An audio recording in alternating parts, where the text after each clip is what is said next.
बाबांसारखं दिसणारं रूप, शेंद्री कपडे, रुद्राक्षची माळा आणि ललाटवरती टिळा, केस काढून टाकलेले आणि सात्विक मुद्रा दाखवणारा एक संन्यासी सारखा दिसणारा, पण संन्यासी तो नक्कीच नसतो, तो असतो एक भक्षक। शाळेचा संस्थेचा तो संचालक असतो, पण त्या मुलींवरच तो वाईट नजर ठेवतो, त्यांना धमक्या देतो। त्यांच्या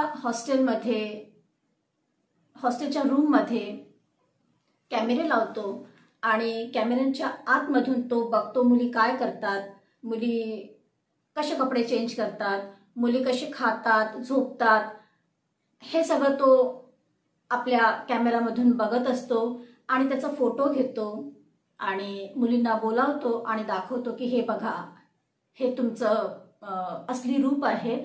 आणि त्यांना धमक्या देतो की तुम्ही जर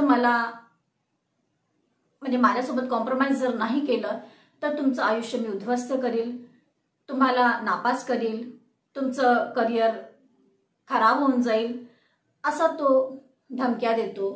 रात्रीच्या अंधारात, रात्रीच्या वेळेस मुलींना आपल्या रूममध्ये बोलावतो आणि त्यांच्यासोबत वाईट कृत्य करण्याचा प्रयत्न करतो, त्यांना नको त्या ठिकाणी हात लावतो आणि अश्लील बोलतो, अश्लील मेसेजेस करतो आणि मुलींना सारख्या धमक्या देत असतो। कधी आमिषही दाखवतो की तुम्ही जर माझ्यासोबत मला हवं तसं जर तुम्ही करू दिलं तर मी तुम्हाला विदेशात घेऊन जाईल आणि तिथे तुम्हाला एकही पैसा खर्च न करता तुम्हाला तिथे राहता येईल, माझ्यासोबत मजे करता येईल, असं तो सांगायचा। आणि तो नेहमी गरीब मुलींना टार्गेट करायचा, जो विकर सेक्शनमध्ये ज्या मुली येतात, ज्या स्कॉलरशिपने आपला अभ्यास करत आहेत, अशा मुलींना तो टार्गेट करायचा। कारण त्याला माहीत राहायचं की या मुलींकडे पैसा नाही आहे, यांच्याकडे संसाधनाची कमतरता आहे, त्यामुळे तो अशा मुलींना टार्गेट करायचा। कारण आई बाबा अशिक्षित असतात, गरिबी असते आणि ह्या मुलींना काहीतरी करायचं असते, शिकून मोठं व्हायचं असते, पण त्यांच्याकडे पैसा नसतो, त्यामुळे ह्या मुली त्याचा चांगला टार्गेट होता असं त्याला वाटायचं आणि तो अशाच मुलींना हेरायचा। तर असं सगळं त्याचं सुरू राहायचं आणि मुलींना पुरवण्याचं काम तिथल्या वॉर्डन करायच्या। वॉर्डन सुद्धा त्या मुलींना धमक्या द्यायच्या आणि म्हणायच्या की तुम्ही त्या स्वामीच्या रूममध्ये जा, आणि तिथला जो लेडीज स्टाफ राहायचा तो सुद्धा त्या मुलींना धमक्या द्यायचा आणि म्हणायचा की तुम्ही त्यांच्याजवळ जा। मुलींनी ह्याच्या विरोधात आवाज उठवण्याचा जरी प्रयत्न केला तरी सगळे मिळून त्यांना घाबरवायचे, त्यांना भीती दाखवायचे की तुमचं करिअर आम्ही उद्ध्वस्त करू। नमस्कार, मी सुजाता, सोशल वर्कर सुजाता ह्या यूट्यूब चॅनलवरती तुमचं मनापासून स्वागत करते। समाजामध्ये अनेक अपराधी घटना या घडत असतात, त्यामुळे मन खूप दुःखी होते, कष्टी होते, घाबरून जाते, पण कुठल्याही गोष्टीला घाबरायचं नसते, त्याला समोर जायचं असते, त्याला फेस करायचं असते, कारण रडायचं नसते, लढायचं असते। आजची घटना ही दिल्लीच्या वसंत कुंज या ठिकाणची। या ठिकाणी Shri Sharada institute of management and research म्हणून शिक्षण संस्था आहे। या शिक्षण संस्थेमधला जो संचालक असतो तो असतो चैतन्यानंद सरस्वती। हा तिथे संचालकाचं काम करीत असतो आणि मुली त्याला खूप सुरुवातीला आदराने बघत असतात आणि त्याला थोडं घाबरत पण असतात। त्याचा तो फायदा घेतो आणि मुलींवरती प्रेशर टाकणं, मुलींच्या रूममध्ये सिक्रेट कॅमेरे लावणं आणि तो आपल्या मोबाईलमधून हे सगळं बघणं, हे सगळे कामं तो करीत असतो। होळीच्या दिवशी सगळे होळीला रंग लावण्याचा जी पद्धत आहे, तर तिथल्या डीनने म्हटलं होतं की स्वामी येणार आहेत, मुलींना सांगितलं होतं असं, तर सगळ्यांनी येऊन त्यांना नमस्कार करावा आणि त्यांचा आशीर्वाद घ्यावा असं डीनने सांगितलं होतं. तर मुली रांगेने उभे राहतात आणि त्यांना वाकून नमस्कार करतात आणि तो स्वामी त्या मुलींना रंग लावण्याच्या नावाखाली कसा तरी तो रंग लावतो आणि कुठेतरी असं टच करतो. तर त्यामुळे मुली कुठेतरी नाराज होत्या, दुःखी होत्या की हे संचालक आमच्यासोबत असं का करत आहेत. तिथून एका मुलीला तो आपल्या रूममध्ये बोलावतो आणि म्हणतो, जर तू माझ्यासोबत कॉम्प्रोमाइज नाही केलं तर मी तुझ्या भावाचं अपहरण करेल. तर मुलगी घाबरून जाते आणि ती मग आपल्या रूममध्ये येते आणि काही आपल्या मैत्रिणींना सांगते.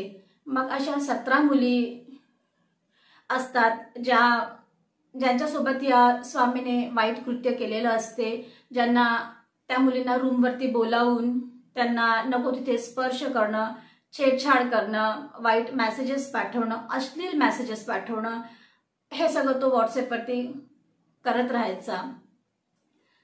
आता हा जो स्वामी आहे चैतन्यानंद, हा मूळचा कोण आहे हे आपण जाणून घेऊ. हा मूळचा ओडिसाचा आहे आणि त्याचं नाव आहे पार्थसारथी.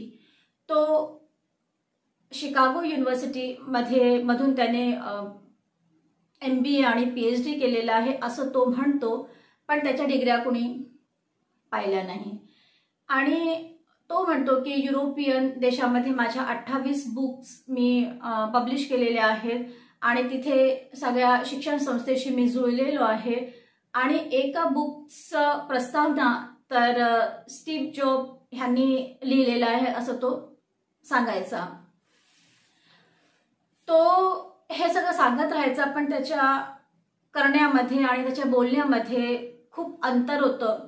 तो तोंडाने धार्मिक गोष्टी बोलायचा, चांगलं बोलायचा, पण त्याच्या आतमध्ये सगळं घाण होती.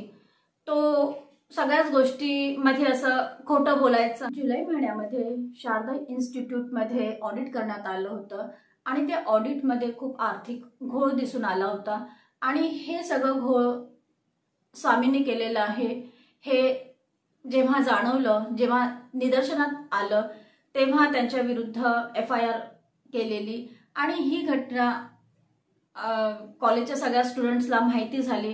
तेव्हा एका मुलीने, जी पीडित मुलगी होती, तिने मॅनेजमेंटला ही गोष्ट येऊन सांगितलं की ह्यांनी आमचं लैंगिक शोषण केलेलं आहे. मग एका मुलीने जेव्हा सांगायला सुरुवात केली तर अशा 17 मुलींनी येऊन स्टेटमेंट दिलेलं आहे की स्वामींनी आमच्यासोबत पण असं सगळं केलेलं आहे. चैतन्यानंद सरस्वतीवरती आता FIR करण्यात आली आणि त्याला जेव्हा हे कळलं की आता आपल्यावरती FIR झालेली आहे, आता आपल्या सगळे काळे धंदे सगळ्यांना माहिती झालेले आहेत, म्हणून तो भीतीने उठून पळाला आणि तो फरार झाला.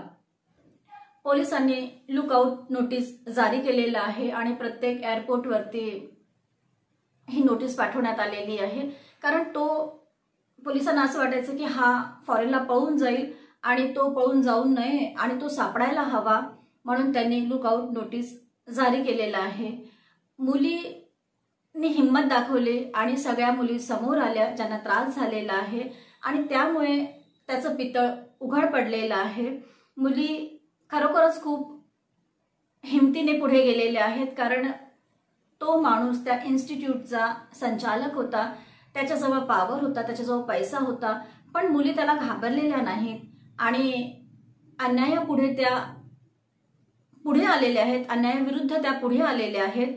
म्हणून त्या मुलींना सुद्धा सॅल्यूट करायला हवं. याबद्दल तुम्हाला काय वाटते कमेंट्स करून नक्की कळवा. तुम्ही पाहताय social worker Sujata, real crime stories, ज्यामध्ये सत्य आहे पण त्यावरती विश्वास ठेवणं कठीण आहे. परत भेटूया पुढल्या वळणावरती. तेव्हापर्यंत लाईक करा, कमेंट्स करा, शेअर करा आणि सबस्क्राईब तर कराच करा.